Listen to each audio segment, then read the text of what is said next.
하나님 말씀은요. 누가복음 24장 30절에서 32절 말씀입니다. 누가복음 24장 30절에서 32절 말씀.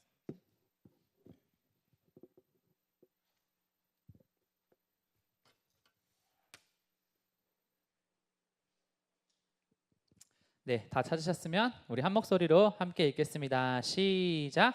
그들과 함께 음식 잡수실 때에 떡을 가지사 축사하시고 떼어 그들에게 주시니 눈이 밝아져 그인 줄 알아보더니 예수는 그들에게 보이지 아니하시는지라. 그들이 서로 말하되 길에서 우리에게 말씀하시고 우리에게 성경을 풀어 주실 때에 우리 속에서 마음이 뜨겁지 아니하더냐 하고. 아멘. 말씀 제목 함께 읽겠습니다. 시작. 마음이 평안해야 사랑도 해요. 아멘. 여러분, 우리가 오늘 읽는 대하는 이 말씀을요, 여러분들이 마음 가운데 잘 새기셨다가 기억을 하고 계시면 앞으로 인생을 살아가시는데 굉장히 유익할 거라는 확신이 있습니다. PPT 한 장 남겨주세요. 이 장면이 어떤 장면이냐면 엠마오로 가는 두 제자에 대한 장면입니다. 우리가 오늘 읽은 이 누가복음의 말씀이요, 이 24장이 누가복음의 마지막 장이에요. 근데 이 마지막 장이 약간 영화 같은 이야기로 끝납니다. 어떤 이야기냐면 이 두 제자가 걸어가면서 대화를 하고 있어요. 한 사람의 이름은 글로바고 다른 사람은 누군지 몰라. 성경에 나와 있지 않아요. 근데 이 두 사람이 대화를 하면서 가는데 무슨 소문을 들었냐면 이 얘기를 하는 거예요. 예수 그리스도가 죽으셨다가 부활을 하신 것 같다. 이 증인들이, 어떤 여자들이 무덤에 가서 봤는데 그 무덤이 빈 무덤이었더라라는 소문이 온 예루살렘 지역에 다 퍼지기 시작했어요. 그리고 그 두 사람이 엠마오로 걸어가면서 그 소문을 들은 거예요. 그래서 그 소문을 들으면서 수근수근하면서 이것이 진짜일까 가짜일까, 진짜 부활한 것일까, 죽었다가 살아난 사람이 있다는 것을 자기는 살면서 들어본 적도 없는데 그 순간 가운데 예수님께서 오신 겁니다. 의심하고 질문하는 가운데 예수님께서 오신 거예요. 근데 말씀해 보니까 이 두 사람이 눈이 가리어져서 예수님이신 줄을 알아보지를 못하셨다라는 내용입니다. 그런데 예수님께서 의심하고 믿지 않았던 이 두 사람을 어떠한 과정을 통해서 이 두 사람과 인격적인 관계를 맺고 나아가시느냐, 이 예수님의 그 단계를 보면 정말 참 아버지시다, 참 신이시다라는 그 생각이 저는 말씀을 보면서 참 많이 들었어요. PPT 한 장 넘겨주세요. 네, PPT. 네, 보겠습니다. 간단하게 요약하면 이런 거예요. 주님께서 그 의심하고 걸어가는 제자들에게 어떤 행동을 하셨느냐. 첫 번째 뭐예요? 이 모든 된 일을 서로 이야기를 하고 있습니다. 그런데 예수님께서 가셔서 무슨 얘기 하시냐면 너희가 길 가면서 서로 주고받는 이야기가 무엇이냐 이렇게 묻는 거예요. 그래서 예수님께서 아니 예루살렘에 있었으면서 며칠 거기서 일어난 일을 당신 혼자 모르냐 이렇게 물으시니까 또 대답하시는 거예요. 이르시되 무슨 일이냐. 예수님께서 사람과 인격적인 관계를 맺기 위해서 이 대화를 하시면서 몇 가지 행동하시는 포인트들이 있는데 그것을 여러분들과 함께 나누려고 합니다. PPT 한 장 넘겨주세요. 예수님과의 올바른 관계 형성을 위해서 여러분 이 관계 형성을요 잘해야 돼요. 예수님과 내가 어떠한 관계를 맺을 것인가. 우리 첫 번째로 함께 따라 읽겠습니다. 시작. 예수님과 나는 사회적 관계가 아닌 정서적인 관계이다. PPT 한 장 넘겨주세요.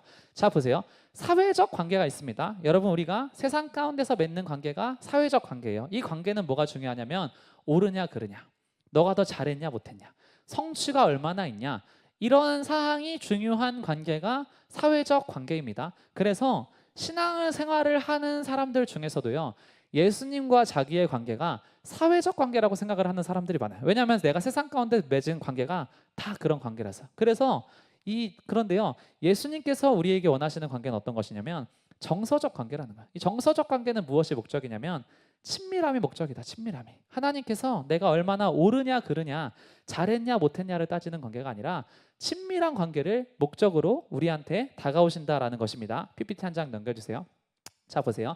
첫 번째로 예수님은 엠마오를 향하는 제자들한테 다가가십니다. 그리고 뭘 하시냐면 동행을 하십니다. 하나님께서 우리에게 하시는 행동이 뭐냐면 동행이에요. 여러분 우리가 삶을 살아가면서 그런 기도를 자주 하죠. 하나님 이 알바 할까요 말까요?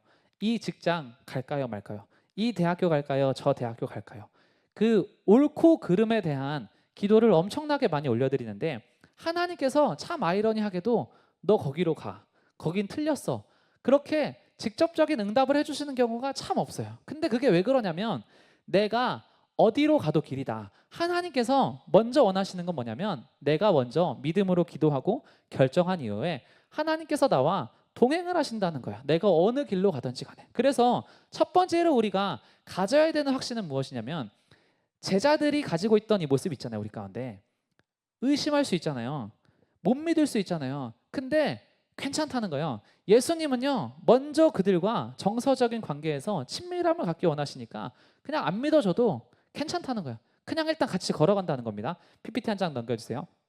자 보세요. 두 번째로 예수님이 그들한테 뭘 물어보시냐면 무슨 일이 있었습니까? 하고 두 번이나 물어보시는 거예요. 자 근데 이게 부모님과 우리의 건강한 관계 속에서 발견되는 모습입니다. 자 보시면 학교에서 한 아이가 슬픈 모습을 한 채로 집에 왔어요. 그러면 어떤 부모님은 뭐라고 하냐면 그 자녀한테, 아들한테, 딸한테 학교에서 그런 일이 있었어?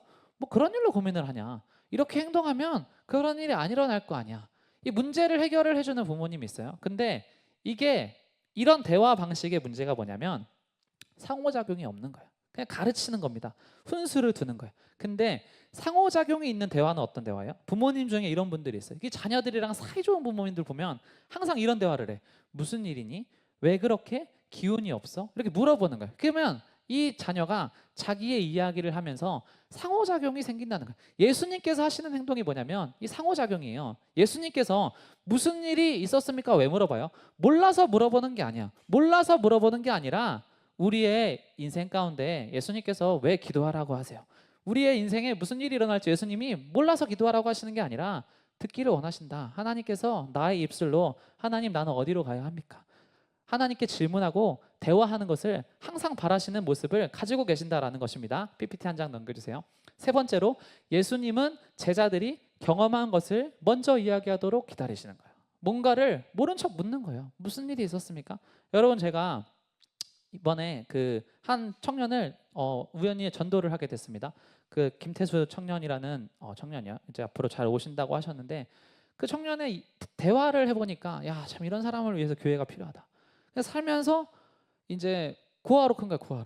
고아로 크고 이 보육원에서 고아원에서 자라면서 이 인생에서 관계를 맺고 연락하는 사람이 한 명도 없어요. 그러면서 제가 막 그때 저번 주에도 설교할 때 그 아기 때 부모님과의 그런 신뢰와 이게 감정적으로의 성장이 잘 돼야 되는데 그런 과정이 없으니까 본인이 약을 안 먹으면 이 분노가 조절도 안 되고 이 잠도 잘 못 자고 그런 청년이 왔어요. 근데 그 청년이 왔을 때 제가 참 이거를 경험을 한 거예요. 그냥 그 청년이 뭘 좋아하냐면 자기 이야기를 하는 걸 좋아해요. 그러니까 내가 어떻게 살아왔고 내가 어떠한 기분이고 그런 거를요 그냥 좋아하는 거예요. 그래서 가만히 앉아가지고 있으면 혼자서 계속 얘기하면서 본인이 엄청 행복해요. 뭐 다른 거 한 것도 아니야. 들어줬는데 자기가 이 아까도 가면서 너무 좋아, 너무 행복했다고. 이게 왜 그러냐면 사람은요 자기의 이야기를 들어줄 그런 한 사람이 진짜 필요한 거예요. 근데 이 사람이 한 명도 없이 살다가 그런 이야기를 누가 고개 끄덕끄덕끄덕 하면서 들어주고 공감해 주니까 본인이 긴장이 풀어지고 교회를 와서 너무 행복했습니다. 이런 이야기를 하는 거예요. 여러분 예수님께서 하시는 게 이런 거라는 거예요. 그냥 몰라서 물어보는 게 아니라 모른 척 물어보고 아 그랬습니까? 우리가 자녀가 뭐 신나해 뭐 그런 걸로 신나하냐 다 한때다 이렇게 하는 게 아니라 같이 공감해주고 신나해주는 그런 부모님들이 상호작용이 있으신 것처럼 우리가 사람과 사람 간의 관계에서 그런 가치관을 가지고 살아가야 하고 예수님도 우리한테 그러셨다는 것입니다. PPT 한 장 넘겨주세요. 네 번째로 예수님은 제자들의 말을 충분히 들으신 후에 옳은 방향을 설명하셨다. 여러분 이 순서가 중요한 거예요. 예수님께서 미련하고 선지자들이 말한 모든 것을 마음에 더디 믿는 자들이요 이렇게 얘기를 하는 거예요. 이게 뭐는 거예요? 옳은 길을 제시를 하는 거예요. 근데 우리가 실수하는 부분이 뭐야? 이 상호작용을 다 하고 그 사람의 이야기를 다 듣고 정서적인 공감과 신뢰가 형성된 상태에서 이거를 해야 되는데 문제가 이거를 이제 처음에 하면 문제가 되는 거예요. 듣지도 않고 그 사람의 이야기를 듣지도 않고 너가 이렇게 살아야 되는 거 아니야? 이렇게 해야 되는 거 아니야? 그러면요 마음이 엄청 다친다라는 거예요. 하나님께서 우리에게 어떻게 다가오시냐 먼저 다 들어주시고 그러면서 이야기를 하신다라는 것입니다. 정서적 관계라고 할지라도 우리가 분명하게 해야 되는 건 뭐예요? 옳고 그름을 제시해야 한다. 그래서 제가 친구 관계, 인간 관계, 가족 관계에서 항상 강조하는 게 뭐냐면 사단은 친구가 많죠. 사단은 친구가 많아. 그게 왜 그러냐면 이 사단은요, 그름에 대해서 이야기하잖아. 당신의 삶도 옳다. 당신의 삶도 옳다. 근데요, 이 예수님 믿는 사람은요, 때로는 외로운 이유가 뭐냐면 어느 순간에 그 길이 아니다, 이 얘기할 수 있는 용기가 있어야 된다는 것입니다. PPT 한 장 넘겨주세요. 5번째, 예수님은 제자들과 음식을 함께 드셨다. 그래서 예수님께서 답답하시죠? 나를 못 알아보는데, 근데 너희가 어떻게 그럴 수 있느냐 하시는 것이 아니라, 평가나 판단을 하시는 것이 아니라 그저 떡을 떼셨다. 그래서 우리 크리스천들이 세상 가운데서 어떻게 살아가야 하느냐, 한 사람 한 사람의 그 삶이요, 가만히 보면 다 사정 있어요. 다 피해자야. 근데 그 마음 가운데서 우리가 그 사람을 대할 때 그냥 예수님처럼 먼저 공감해주고 위로해주는 그러한 사람이 될 때, 아, 예수님도 나를 그러한 마음으로 대하셨다라는 것을 우리가 깨닫는다는 것입니다. PPT 한 장 넘겨주세요. 그래서 우리가 교회를 올 때 행복한 사람은 어떤 사람들이냐, 여러분 우리가 어저께도 이런 둥둥밴드 공연도 보고 연인들의 대화들이 있죠. 근데 이 대화, 이런 사람들끼리 모여서, 친구들끼리 모여서 대화를 할 때는 특징이 있습니다. 이게 뭐냐면 의식의 흐름대로 그냥 이야기를 하는 거예요. 친구 이야기했다가, 과거 이야기했다가, 갑자기 뭐 먹고 싶다 얘기를 하다가 굉장히 쓸데없는 이야기를 막 이렇게 하는 거예요. 그게 왜 그러냐면 편하니까, 그 관계가 그냥 친밀하니까, 그곳에서 내가 나다우니까 친밀한 사이에서만 이루어지는 대화가 있다라는 거예요. 근데 예수님과 나의 관계가 이러한 관계라면 우리가 편안하다는 거예요. 교회에 오는 게 편안하고 내가 어떤 모습으로 살아가든지 하나님께서 나를 사랑하시는구나, 이 편안하다. 우리가 사람과 사람 간의 관계에서 이런 편안함을 느끼는 것처럼 하나님도 우리에게 무엇을 원하시냐면 친밀함과 편안함을 느끼면서 나아가기를 원하신다라는 것입니다. PPT 한 장 넘겨주세요. 그래서 예수님께서 하시는 행동이 뭐예요? 동행하시고 물어보시고 충분히 이야기할 수 있게 하시고 방향을 알려주시고 같이 음식을 잡수셨다. 살아가면서 하나님, 나는 앞으로 나의 가족을 어떻게 대해야 합니까? 나의 친구를 어떻게 대해야 합니까? 하나님처럼 대하면 되는 거예요. 동행하시고 물어보시고 충분히 이야기할 수 있게 하시고 바른 방향을 알려주시고 같이 음식을 잡수셨다. 이 모습으로 살아갈 때 하나님께서 모든 하나님 앞에, 사람 앞에서 사랑받는 사람으로 나를 세워가신다는 것을 기억하시기를 바랍니다. PPT 한 장 넘겨주세요. 2번째 함께 선포하겠습니다. 시작. 이 땅에서 아름다운 공동체를 세워가라. PPT 한 장 넘겨주세요. 자, 가장 중요한 2가지 공동체가 있습니다. 교회와 가족이 있습니다. 우리가 생각을 해야 돼요. 저는 이거를 좀 생각을 많이 했어요, 최근에.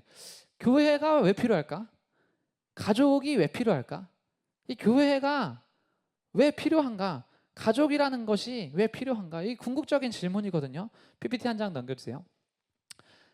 우리가 이 교회와 가족을 통해서 다른 걸 배우는 게 아니라 교회와 가족은요, 이 능력이나 그런 걸 따지는 게 아니라, 유능함을 따지는 게 아니라 정서적인 관계로 유지가 돼요. 정서적인 관계로. 성공이나 성취가 이 가족과 교회의 최우선 목적이 아니라는 거예요. 최우선 목적이 뭐예요?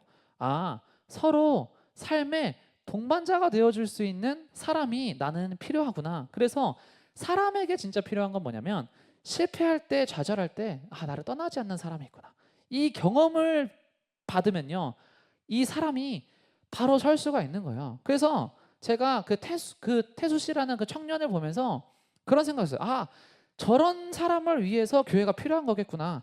한 번도 누군가의 지지를 받아본 적이 없는 사람인데 그 사람의 삶을 들어주고 응원해주는 사람들이 있다면 저 사람이 삶 가운데서 소망이라는 거를 얻지 않을까? 그 생각을 하는 거예요. 가족이 없는 사람이니까 교회에서 그런 공동체의 중요성을 가르쳐 줄 수 있는 그러한 마음이 이렇게 생기는 것입니다. PPT 한 장 넘겨주세요. 질문. 친구가 잘못된 행동을 계속합니다.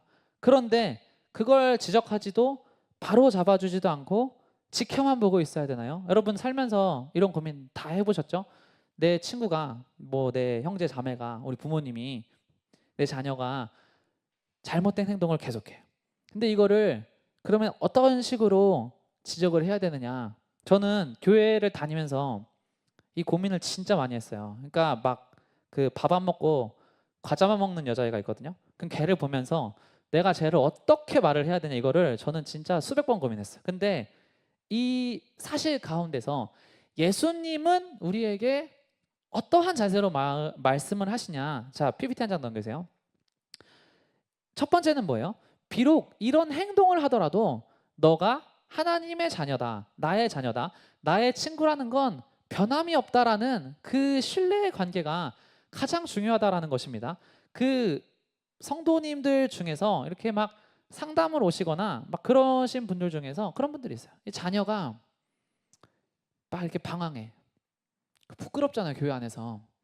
그래서 막 인연을 끊어버리고 막 진짜 호적에서 판다 그러고 막 그렇게까지 하시는 분들이 있어. 근데 사실 그 사람한테 제일 필요한 첫 번째 말은 뭐예요?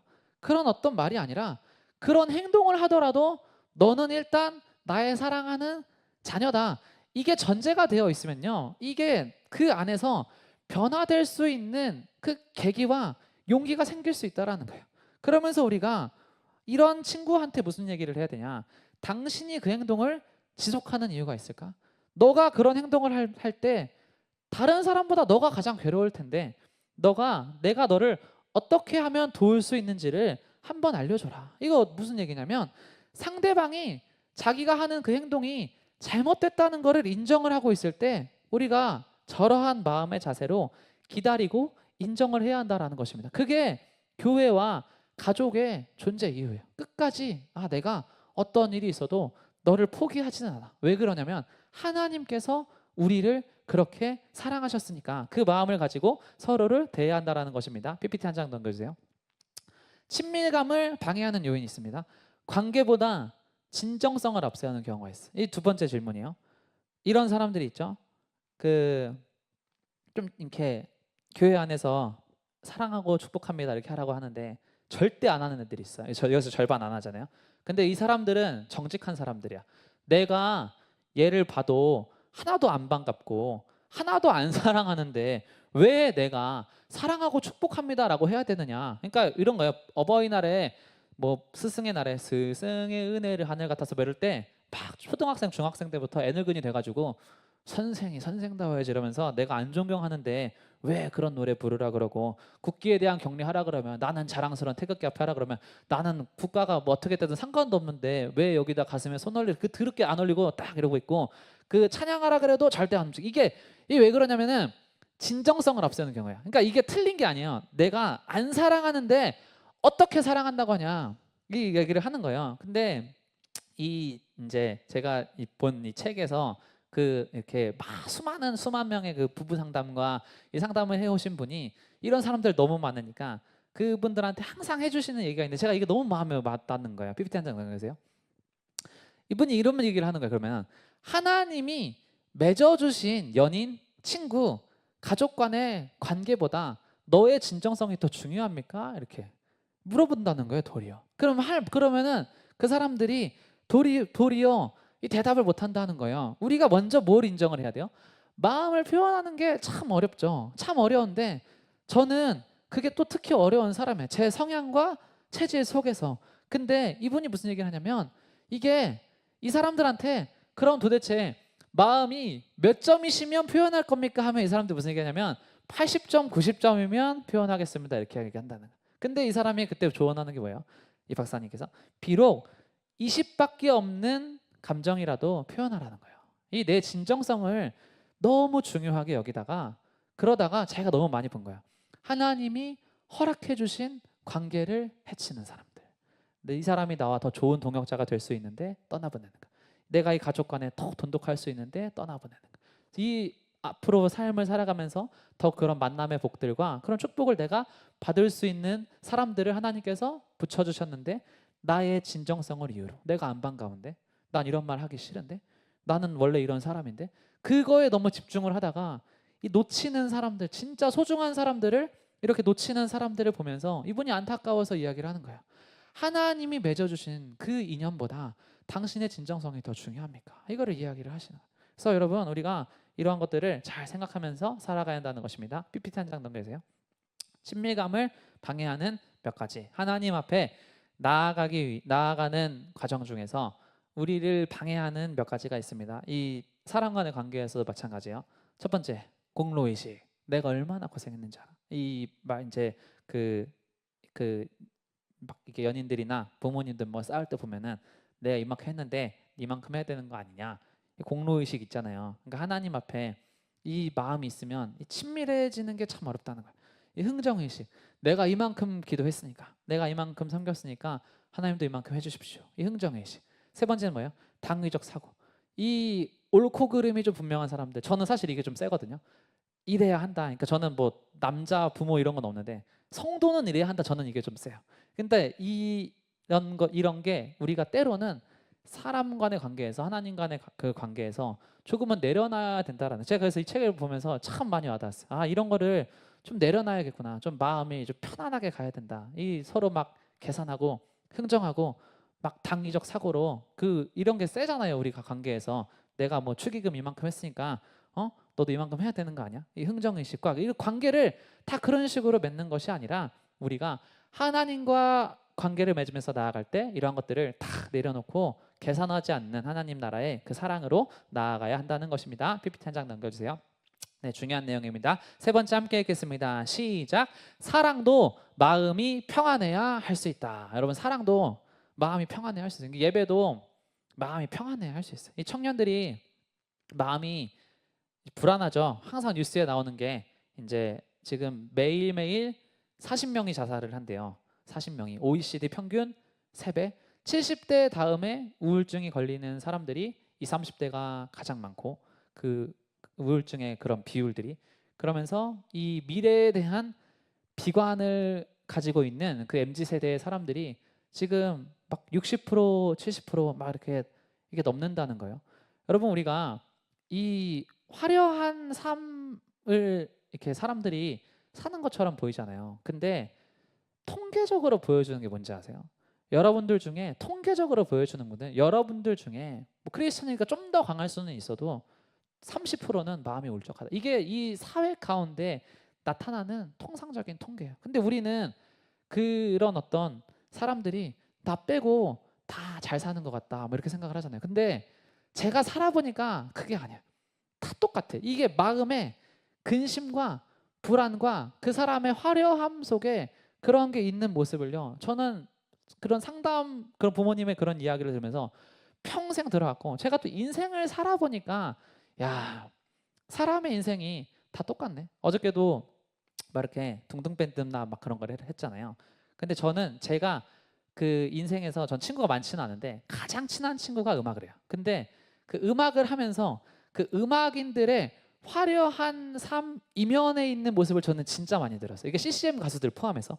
그러니까 그런 얘기를 들으니까 야, 사람의 인생이 진짜 다 똑같네. 그 막 이야기를 해주는 게 엄청나게 막 화려하게 그 옷을 입고 막 이렇게 비싼 명품을 두른 그 자기의 이제 친구에게, 그 친구의 집에 가보니까 집이 그냥 완전 그냥 거의 개미집이란 개미집, 완전 쓰레기장이라는 거야. 근데 그 사람이 밖에서 사람에게 보이는 그 모습을 꾸미기 위해서 이거는 포기를 못 하는데 집은 완전히 쓰레기장으로 만들어 놓는 그런 사람에 대한 이야기를 막. 그러니까 자기가 그 화려한 공연 이후에 마음에 찾아오는, 그러니까 그 이면의 모습 가운데 엄청나게 불안하고 힘들어하는 그런 어떤 고충을 막 보여지는 삶이잖아요. 근데 그런 거를 이야기를 해주는데 야, 사람의 인생 다 똑같다. 그래서 결국에는 우리가 청년들도 마찬가지.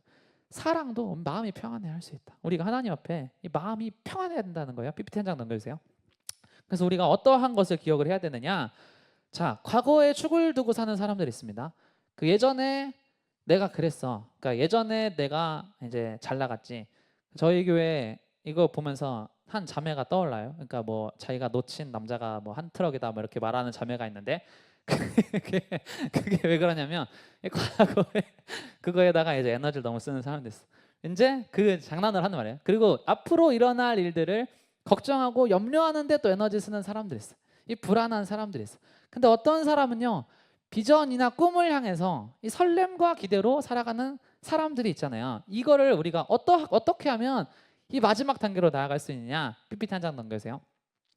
자, 이 세 가지입니다. 첫 번째는 사람은 불안하면 판단을 해요. 불안하면 이게 불안하면 평가적으로 되고 불안하면 회의적으로 돼. 그러니까 이 사람이 뭐 하니까 한 가지 딱 규정을 하는 거예요. 야, 그러니까 예를 들면은 그 저 같은 사람을 보고 저 사람은 참 별로야 이렇게 예를 들면 딱 판단을 했어.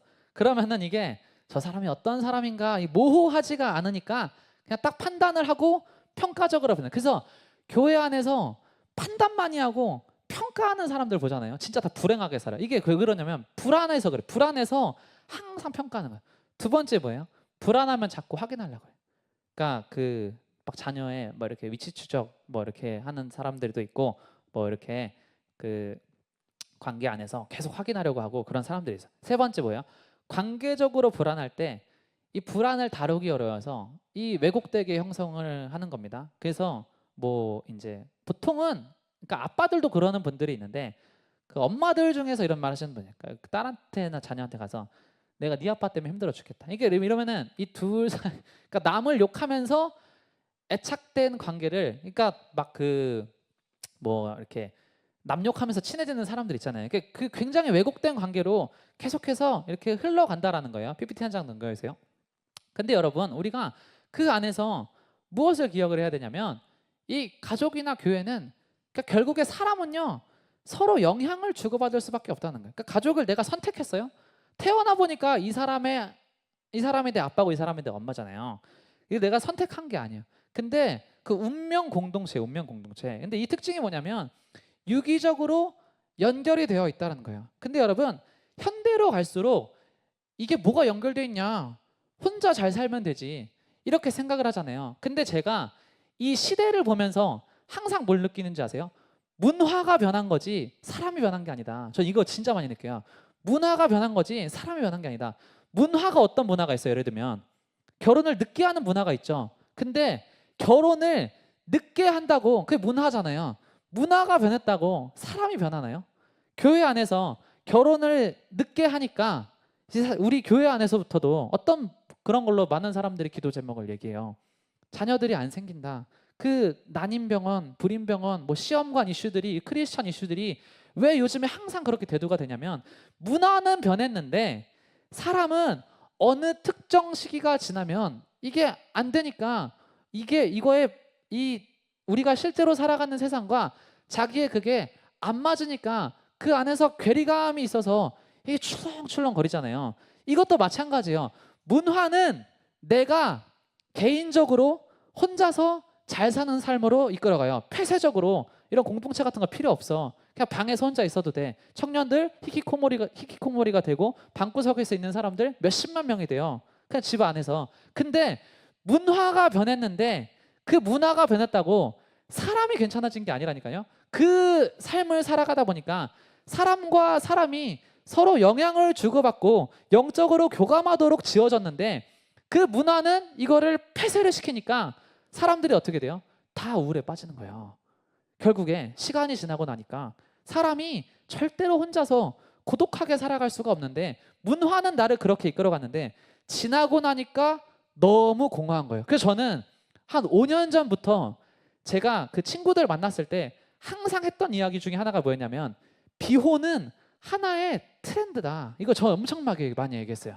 비혼이라는 거는 시대에 잠깐 유행하는 트렌드다. 이거 왜 그러냐면 사람은 절대 혼자 살 수 없거든. 근데 요즘에 그래서 그 결혼정보회사나 뭐 이런 데 보면은 매출이 2배, 3배로 막 뛰었다 그러고 갑자기 또 코로나 이후로 이게 막 붐이 일고 있죠. 그래서 다 지금 결혼하겠다고.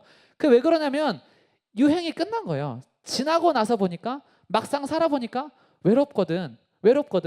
이 트렌드라는 게 있잖아. 트렌드. 이 2년, 3년 전에 막 그 사람들이 뭐 어떤 거 했어요. 그 막 탈코르셋 막 이런 거 하면서 여성분들이 막 머리 막 다 밀고 화장 다 안 하고 요즘에 뉴스에 그런 거 다 사라졌죠. 그게 왜 그러냐면 그런 현상들은요. 하나의 유행이에요. 사실 사람은 본질적으로 뭘 원하냐면 누군가와 관계를 맺고 싶고 누군가한테 사랑을 받는 것에서 자기의 그런 존재감을 엄청나게 많이 느낀다라는 거예요. 그래서 그 시절 당시에 많이 들었던 말 중에 하나가 뭐였냐면 그 여성들을 뭐 이렇게 성적 대상화해서 바라보면 안 된다. 뭐 이런 말을 진짜 많이 했잖아요. 근데 아이러니하게도 40대, 50대 그런 갱년기를 겪으시는 어머님들이 가장 많이 우울증에 걸리고 힘들어하는 이유 중에 하나가 그것 때문에 걸리는 거예요. 나를 아무도 여성으로 봐주지 않아서, 나를 아무도, 내 남편이 나를 더 이상 여자로 봐주지 않아서. 사람은요, 남자와 여자가 마찬가지로 어저께 그렇게 둥둥밴드 공연을 하면서 누군가한테 나의 그런 거를 보여주면서 인정받고 박수받고 높아지고 그런 거에 대한 본질적인 열망이 마음 가운데 있다는 거예요. 그래서 제가 이 말씀을 전하면서 하나님은 이 자본주의와 자유경제와 이런 것들을 굉장히 높이 보신다, 이 얘기를 왜 하냐면 그 안에서 우리가 이 차별금지법 이런 거를 왜 반대하냐면 우리는 애초에 차별을 받기를 원해서 열심히 산 거예요. 어릴 때 학교에서 학원에서 무슨 얘기를 해요? 나중에 밖에서 개고생하면서 일하는 사람이 될 것이냐, 아니면 커피 한잔 하면서, 모닝커피 한잔 하면서 사무실 의자에 앉아서 일하는 사람이 될 것이냐. 후자의 삶을 살아가기 위해서 엄청나게 열심히 공부하고 일하고 그 수고에 대해서 주는 거예요. 그래서 우리는 과정의 평등을 이제 이야기를 하는데 이러한 것들이 다 상관없이 결과의 평등만 이야기를 하는 사람들 있잖아요. 근데 그게 절대 기독교적인 게 아니라는 거예요. 여러분, 우리가 이러한 것들을요 항상 생각을 하면서 가야 돼. 교회 안에서 PPT 한 장 넘겨주세요. 우리가 공동체 안에서, 가정 안에서 정서적인 건강을 이루어가려면 우리가 무엇을 해야 되냐면 개별성과 연합성의 균형을 이루어야 한다. 이 교회 안에서 서로가 다 다르죠. 서로가 다 다른데 이 안에서 서로가 서로를 사랑하는 훈련을 하고, 그 두 번째는 뭐냐면 나를 사랑하는 훈련을 해. 나를 사랑하는, 하나님 앞에 내가 어떠한 인도하심을 받고 얼마나 높은 자리까지 나아갈 수 있을 것인가. 이게 막 그리스도인들이 성공해야 된다, 그게 아니라, 그런 이야기를 하는 것이 아니라 우리가 하나님의 인도하심을 받아서 우리의 삶 가운데 그런 열매들이 맺힐 때 이 존재 이유에 대해서 그렇게 깨닫고 이게 나아갈 수 있다는 거예요. 그래서 이렇게 돼서 자기의 삶 가운데 많은 열매를 맺으면 높은 수준으로 올라갈수록 내면이 단단해지는 거야. 타인의 말에 신경 안 쓰는 거야. 평가에 흔들리지 않는 거야. 자기 주관과 자기 소신 가지고 인생 걸어가는 겁니다. 하나님의 창조와 목적과 부르심의 소명 따라 가는 거예요. PPT 한 장 넘겨주세요. 시간이 많이 지났는데 마지막으로 여러분들에게 읽겠습니다. 신앙생활을 우아하고 고상한 것으로 여기는 사람들이 있다. 하나도 그렇지가 않습니다. 교회만큼 우아하지 못하고 고상하지 않은 곳이 없어요. 제가 그 예수 안 믿는 한 청년을 교회에 데려오기까지 만나서, 평일에 따로 만나서 대화하고 아침에 차로 가서 데려오고 같이 식사하고, 한 사람이 한 영혼만 맡아서 이걸 해도요 이게 잘 안 움직여요. 그 안에서 내가 다 들어주고 정서적으로나 심리적으로 이 뭔가 에너지를 많이 뺏기고, 이게요 고상하고 그런 게 아니에요. 근데 그 과정 가운데서 우리가 새로운 거를 시도를 하는 겁니다. 타인에게 무시당하고 소외당했을 때 소리지르고 지르고 화내고 파괴하는 게 나의 인생 가운데 있었다면 신앙의 힘으로 이거 바꿔보는 겁니다. 먼저 인사하고 상대방이 무심하게 해도 나는 친절하고, 그 가운데서 신앙생활 할 때 불안할 때 모든 변수를 통제하려고 했는데 이게 신앙 안에서 불안하더라도 인내하면서 기다리고 나의 지금까지의 모습과는 거꾸로 가면서 살아갈 때 하나님께서 그 가운데서 진짜 귀한 것을 깨닫게 하시고 나를 성장하게 하시니까, 여러분 우리가 이 삶 가운데서 이 길이 맞습니까 아닙니까가 아니라 어디로 가도 길이다. 하나님께서 동행하시면 우리가 그래서 날마다 기도하면서 믿음을 드리는 청년들 되시기를 주님의 이름으로 축원합니다. 아멘. 우리 시간 함께 잠깐 기도하면서 예배를 마치겠습니다. 우리 시간 함께 기도하실 때 하나님, 어디로 가도 길입니다. 그리고 예수님께서 의심하고 방황하고 우울한 그 예수님의 제자들에게 먼저 다가가서 동행하시고 질문하시고 들어주시고 옳은 길을 제시하시고 식사하시는 인격적인 관계를 맺으시는 분이십니다. 친밀한 관계에서는 대화가 평안합니다. 하나님, 나는 하나님과 친밀합니까? 교회 안에서 예배할 때 하나님과 친밀합니까? 나는 하나님에게 성과적으로 기능적으로 인정을 받으려고 하고 있습니까? 아니면 인격적인 자녀로 하나님 그래도 나를 사랑하십니다, 그 마음의 친밀함으로 주님께 나아가고 있습니까? 하나님, 관계 형성을 바로 해야 마음이 평안하고 마음이 평안해야 사랑을 하고 세워갈 수 있습니다. 하나님, 나의 삶 가운데 잘못 세워진 것이 있다면, 나의 성과로 하나님께 인정받으려 했다면 내가 어떤 것을 잘해서 인정받으려 했다면, 세상의 그런 가치로 하나님께 나아가려 했다면, 하나님 이제는 그렇게 나아가는 것이 아니라 먼저 나의 이야기와 사정을 다 들어주시고 나의 모난 형편, 모진 형편 다 아시는 하나님께 먼저 주님의 위로를 구하며 내가 그렇게 인생을 살아갈 수 있도록 주여 도와주시옵소서. 우리 그렇게 사모하는 마음 드리며 하나님 나의 마음을 만져주시고 나의 이야기를 들어주시옵소서. 주여 한번 부르고 함께 잠깐 기도하겠습니다. 주여! 하나님 아버지 감사합니다. 우리의 삶 가운데, 마음 가운데 하나님께서 날마다 동행하여 주시고 아버지 정말 역사하여 주셔서 하나님 우리가 주님을 이렇게 믿을 수 있게 되었습니다. 하나님, 내가 하나님 앞에 정말 화려한 기도가 아니라, 화려한 삶의 모습이 아니라 그냥 나를 있는 그대로 사랑하시는 그 하나님 앞에 내가 나왔습니다. 하나님, 주님께서 나의 삶 가운데 먼저 부르십니다. 먼저 귀를 열어주십니다. 그리고 먼저 나의 손을 잡고 함께 가주십니다. 하나님, 그래서 나는 하나님과 친밀해질 수 있었습니다. 먼저 나에게 왜 그렇게 안 하냐라고 질책하시고 정죄하시는 것이 아니라 먼저 나를 이해하시고 사랑하시는 그 예수님의 놀라우신 접근 앞에 아버지 나는 주님 앞에 무릎을 꿇을 수 있었고 제자들처럼 이제는 눈이 떠져서 예수님이신 줄 알아보게 되었더라.